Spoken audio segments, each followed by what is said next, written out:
ஒவ்வொருத்தங்களுக்கும் ஒவ்வொரு விதமான நேரத்துலயும், ஒவ்வொரு விதமான டேஸ்ட்லயும் டீ சாப்பிடுறது பிடிக்கும். எல்லாருக்குமே தெரியும் டீ சாப்பிடுறது வேணாம், உடம்புக்கு அவ்வளோ நல்லது இல்லன்னு. ஆனா, அத குடிச்சா தான் சில பேருக்கு ஒரு ரெஃப்ரெஷ்மென்ட் கிடைச்ச மாரி இருக்கும். நான் போடுற டீ எந்த மாரினா, நல்லா பால காய வச்சுருவேன். அதுக்கப்புறமா தான் டீ போடவே ஸ்டார்ட் பண்ணுவேன். பால் காயாம டீ போட்டோம்னா, ஏதோ அந்த பால் ஸ்மெல் இருக்கிற மாரி ஃபீல் ஆகும்.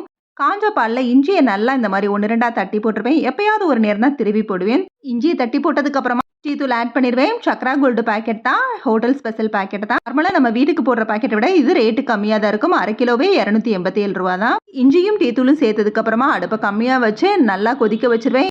டீ இந்த மாரி நல்லா திக்கா இருந்தா தான் டேஸ்ட் நல்லாருக்கும். இல்லன்னா பால் ஸ்மெல் இருக்கும்.